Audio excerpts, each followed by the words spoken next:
Nous sommes de retour pour la troisième et dernière partie de notre émission. Mes trois invités sont restés avec moi pour aborder ensemble comment le Maroc peut mettre fin durablement à la crise dans le RIF. Mais avant d'en parler, je vous propose d'écouter ce qu'en dit l'islamologue Tariq Ramadan.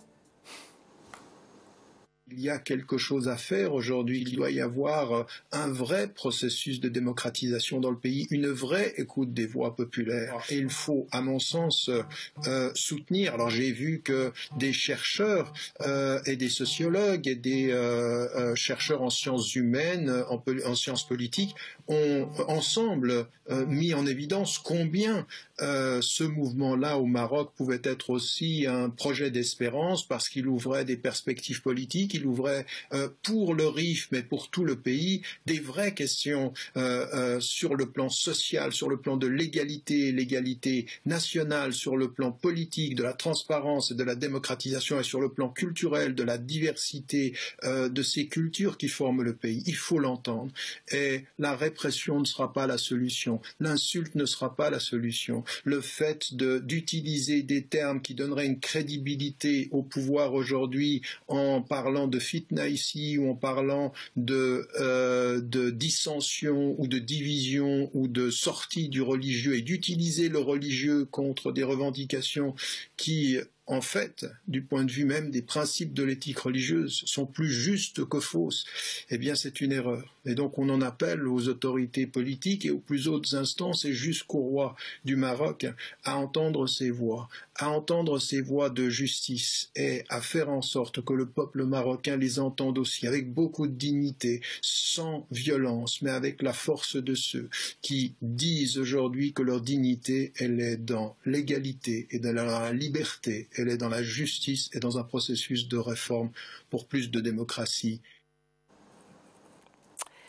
Monsieur Dina, l'islamologue susso-égyptien, on l'a vu, Tariq Ramadan, identifie 3 leviers à actionner pour sortir durablement de cette crise: plus de démocratie, plus de justice sociale et plus de respect, de promotion de l'identité culturelle, de la diversité culturelle. C'est la clé, selon vous, également? Il y a pas mal de points qui sont vrais dans ce qu'il dit. D'ailleurs, il n'ajoute pas plus à la liste de droits humains minimaux pour construire une nation saine et unie.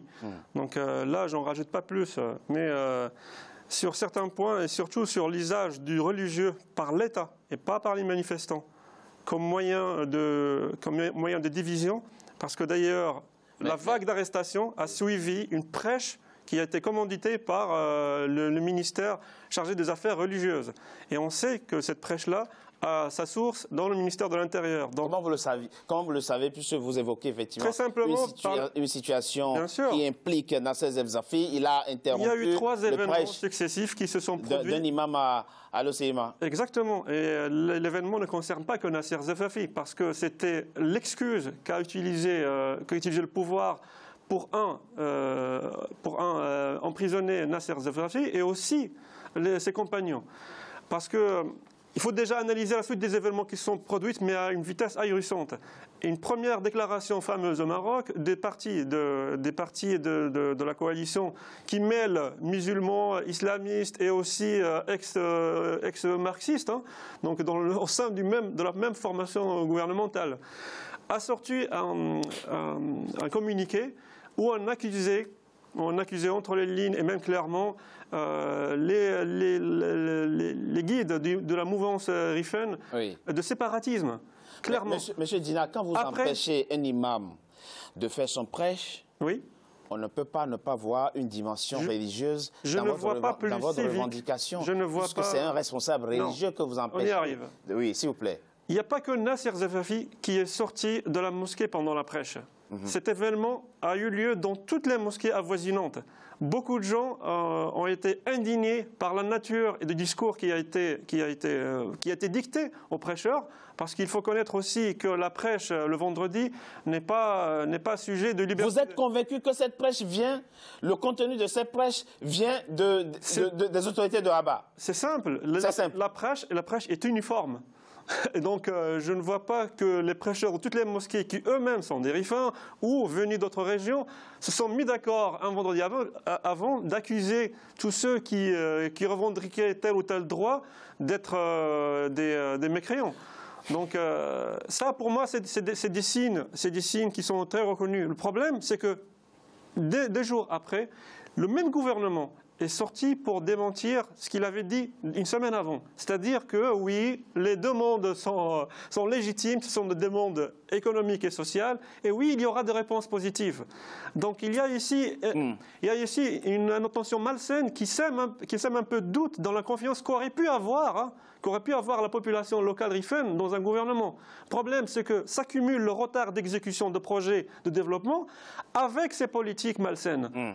Monsieur Ramdani, comment peut-on comprendre aujourd'hui que le contenu des prêches des imams marocains soit dicté des autorités de Rabat? Avant de répondre à cette question, à chaque fois, j'ai essayé de distinguer ce qui relevait du grain et ce qui relevait de l'ivraie. Tout à l'heure, on l'a fait sur cohésion nationale, cohésion sociale, on l'a fait précédemment sur les inégalités de revendications économiques, sociales, culturelles, de revendications identitaires. Bref, cette fois-ci, du commentaire rapide sur M. Ramadan, qui nous parle d'égalité, qui peut dire « je ne souhaite pas l'égalité » Personne. Donc, c'est comme ce que faisaient mes amis qui étaient gauchistes lorsque nous étions à l'université. Ils avaient des discours extraordinaires sur le propos, mais rien sur l'action, comment la faire. Parce que quand on a les mains dans le cambouis, quand on fait le travail, c'est beaucoup plus difficile. Le discours est aisé, mais l'art est difficile. Deuxièmement, la justice sociale, nous sommes tous d'accord. Quant à la diversité culturelle, elle est dans la Constitution marocaine. Donc, ce qu'a dit M. Ramadan, mais ça suffit pas. Ce qu'a dit M. Ramadan, vous voyez, je trouve que ça s'appelle des tautologies. C'est très bien. Les fondements théoriques existent. Maintenant, le prêche dans une mosquée comme le sermon dans une église. Le prêche dans une mosquée ou le sermon dans une église est un exercice théologique qui consiste à expliquer à des fidèles, ou dans une synagogue. Bref, tout prêche, un prêche de quelque nature qu'il soit, des trois religions monothéistes, à ma connaissance, c'est ce qu'on nous a appris quand nous étions à l'école, est destiné à éclairer les fidèles sur un point de théologie. Que le Maroc, qui a un État, où la religion musulmane est une religion d'État, n'est-ce pas, permette et ordonne et même dicte à ses mosquées et à ses imams de lire un prêche avec un exégèse théologique, rien d'absolument incroyable là-dedans. Et que un homme d'église, ou un homme de mosquée, ou un homme de synagogue, bref, un prêtre, un imam ou un rabbin, à l'occasion de son prêche, ça vous est sûrement arrivé d'aller à l'église. Oui, ça va. Il lui arrive parfois, quand il y a des troubles, ce fut le cas en 1968 par exemple, ajoute un discours d'apaisement et se mêle de la société civile. Cela arrive partout. Donc, je ne connais pas les faits dans le détail. Ce que je sais, par contre... Mais vous connaissez les faits en 68. Ce que je fais, par contre, je termine, c'est que j'ai vu les éléments diffusés par le ministère de l'Intérieur, par exemple, mais aussi par des journalistes de différentes sources. Et il semblerait que M. Zefzafi et certains de ses amis soient rentrés dans cette mosquée et stoppé en disant à ce monsieur qu'il n'avait pas le droit d'aller au-delà de sa prérogative théologique. Ce qu'ils avaient, eux, le droit d'exprimer, mais pas lui reconnaître cette liberté. Auquel cas, eux aussi sont contre la liberté d'expression. Suis-je clair? C'est-à-dire que si vous dites à un imam ou à un homme d'église, vous pouvez prêcher, mais à condition que ça me convienne. Mais je crois que M. Zefzafi, sur ce point-là, n'a pas été un grand démocrate. Monsieur Ramdani, seriez-vous... Est-ce que j'ai été clair? Je pense que c'est très clair. On ne peut pas empêcher quelqu'un de parler en parlant de liberté d'expression. Non, mais on peut avoir la liberté de sortir et de ne pas se faire emprisonner pour ça. Exactement. Après, la question de la répression est dans la mesure où, à ce stade, tout a été fait par la voie judiciaire, maître, et non pas par une autre voie. Oui, mais donc, il y a des recours. Il y a des recours. Et quand tout à l'heure, je vous ai cité le contexte d'autres pays, grands pays riches au demeurant, où il y a des manifestations, et j'ai cité le Venezuela pour ne pas aller au-delà, c'est comme si un ange était passé dans la conversation. Monsieur Ramdani, le procès de Nasser Zefzafi... Il faut quand même saluer l'État marocain, où aujourd'hui, il y a eu quand même dans les forces de l'ordre des blessés, mais aujourd'hui, l'apaisement, c'est ce qui est important. L'apaisement, le dialogue, le diagnostic partagé, je termine là-dessus, le diagnostic partagé aussi bien par les autorités gouvernementales et leurs représentants locaux que par les autorités locales et que par les citoyens. Une fois que le diagnostic commun est partagé et fait, il faut rentrer dans le temps long des vraies réalisations. Tout à fait. Et le temps court du respect des personnes. Oui, ça, le temps du respect des... Est-ce qu'on peut imaginer, M. Hamdani, effectivement, que dans la logique de l'apaisement, on puisse prendre une loi d'amnistie pour amnistier, n'est-ce pas, les personnes du RIF qui sont incarcérées aujourd'hui et qui attendent leur procès qui va s'ouvrir le 10 juillet prochain, notamment dans ces Zafi. J'ai trouvé, mon cher Richard, vous parlez aussi des procédures et des irrégularités qu'il y a eu pendant votre intitulé d'émission très ambitieux. Oui. Moi, je n'ai pas la prétention de dire ce que doivent faire les autorités en matière d'amnistie. En matière d'amnistie. En revanche, ce que je souhaite, c'est qu'on ait la garantie, et je parle sous l'autorité de notre ami Brice, qui est avocat, qu'on ait la garantie, et ça pour mon pays d'origine, pour le Maroc, ça me tient vraiment à cœur, qu'on ait la garantie que toutes les personnes qui sont traduites en justice aient un procès équitable.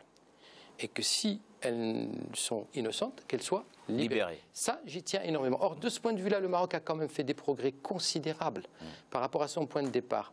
Et si on le compare au contexte de beaucoup de nos pays, on doit ensemble essayer... Il faut rester mon cher ami. Parce que je me dis que ce qui fait que les grands pays demeurent des grands pays, c'est la vigilance. C'est qu'il ne faut jamais penser que les droits, c'est des acquis. Ou encore que les procédures qui garantissent les libertés individuelles sont des acquis. Il faut toujours, moi je n'ai aucun doute et je l'espère que cela va se passer de la sorte, mais je dirais qu'il appartient à la société civile marocaine de veiller à ce que tout cela soit respecté, s'efface dans les règles. Donc voilà, je pense... Juste un point déjà, parce qu'il faut rectifier certains éléments. Un, je ne vois pas plus civique. De son propos, vous voulez dire? Oui, déjà, parce qu'il y a des éléments qui sont déjà même théologiquement faux. Hein. Le fait, parce qu'en 68, c'est bien de mentionner l'élément 68 hein, qui a construit la France actuelle. Donc c'est lorsque même l'Église a été utilisée. S'il vous plaît. Allez-y, monsieur Dina. Non, mais on y arrive. Donc en mai 68, c'était le fondement de la social-démocratie telle qu'on la connaît maintenant. Donc, et ça, c'est aussi l'élément de vigilance sociétale et de la vivacité de la population. C'est aussi les baby-boomers hein, qui ont déclenché ça. Et en parlant d'études et de sciences qui peut s'ajouter aux études qu'a mentionné M. Tariq Ramadan, une étude récente à la Sorbonne a mis en relation le boom démographique des pays avec le déclenchement des révoltes. Donc il y a un parallèle entre la masse de naissance en Tunisie et les années. Donc on prévoit même un soulèvement encore plus violent entre 2017 et 2020. Pour revenir au Maroc. Pour revenir au point de la justice et de l'équité, je suis avec vous. S'il y a un procès équitable, s'il y a une procédure qui est respectée et que la loi marche sur tout le monde, je serai... Mais ça serait la bienvenue. Sauf que je vois des personnes qui n'ont pas cassé une vitre depuis le début des manifestations, qui maintenant sont dans leur 8e mois, se retrouvent incarcérés, qu'ils ont subi pour certains des tortures et des menaces de viol et des menaces absolument violentes. Il y a même des personnes qui étaient incarcérées alors qu'ils venaient juste enquérir de l'état des nouvelles de leurs proches. Voilà, exactement. Si ces faits que vous évoquez sont avérés, faisons confiance à la justice marocaine. Ces personnes seront sans doute rétablies dans leurs droits. Justement, la façon dont se déroulent les procès n'inspire pas du tout confiance. Vous pensez? Bien sûr. Vous doutez de la crédibilité, de la fiabilité de la justice marocaine. Il faut quand même préciser que dans les manifestations, il y a quand même beaucoup de personnes qui manifestent leur méfiance. Leur méfiance, un peu je dirais, de la régularité des procédures, puisque on a quand même vu que lors de ce qui s'est passé par rapport au pêcheur qui a été broyé, c'est un accident dramatique qui a ému toute la société marocaine et au-delà. Voilà, c'est vraiment un événement regrettable et très triste. Un accident et par la suite, les personnes, il y a eu quand même des gens qui ont été acquittés, alors je ne sais pas dans quelles circonstances, et des personnes qui ont été détenues pour 5-6 mois. Et d'ailleurs, tout cela a généré ou a contribué à renforcer le sentiment d'injustice. Voilà, pourquoi? Parce qu'il y a des populations, il y a des jeunes qui pensent qu'il y a une sorte de mépris des agents d'autorité vis-à-vis d'eux. Donc ça, c'est des éléments. Et moi, j'allais juste ajouter que les gouvernants, c'est-à-dire que nous, je pense que le Maroc, c'était un grand pays et je pense qu'ils veulent demeurer et se renforcer encore. Mais il doit prendre en compte le fait qu'aujourd'hui, quand on pose un acte d'injustice à un seul, des millions sont au courant. Parce qu'il a suffi que quelqu'un filme les circonstances dans lesquelles était mort le pêcheur. Et que cela soit balancé dans les réseaux sociaux pour que le Maroc s'ébranle aujourd'hui. Et parlons d'enquête aussi. Lorsque vous parlez de l'événement, l'accident, comme vous le dites. Écoutez, je vous remercie, un mot sur monsieur, très rapidement, mais vous avez 2 secondes. C'est extrêmement important, mais il est important aujourd'hui qu'on passe à une économie génératrice d'emplois. Et l'économie génératrice d'emplois, ce sera dans le numérique et dans d'autres domaines. Khalid Même Ramdani, si le Maroc aujourd'hui devient un hub aéronautique. Vous êtes le directeur de l'Institut. Vous le savez, en ce jour de l'aéronautique à Paris, le Maroc est en train de devenir un grand constructeur d'aéronautique. Donc l'industrie, malheureusement, ne créera pas assez d'emplois. Mais les défis restent encore immenses. Les défis à relever restent encore immenses en termes politiques, en termes économiques et en termes sociaux. En tout cas, merci à vous, M. Khalid Ramdani, d'avoir participé à ce débat. Je rappelle que vous êtes le directeur de l'Institut éthique et diversité et Younes Dina, vous êtes vous membre de l'Association marocaine des droits humains. Je sais que le temps est court, le temps qui nous est imparti est très court. On reviendra sur la problématique donc liée au RIF dans d'autres émissions. Sur les réalisations qui auront été faites. Notamment après le procès de Nasser Zefzafi et de ses compagnons de lutte. Brice Nzamba, avocat au barreau de Paris, merci à vous également d'avoir participé à ce débat fin, mesdames et messieurs de Politicia, votre rendez-vous politique. Je vous remercie d'avoir été nombreux à suivre. Restez sur Africa 24 pour la suite de nos programmes. À très bientôt pour un nouveau numéro de Politicia.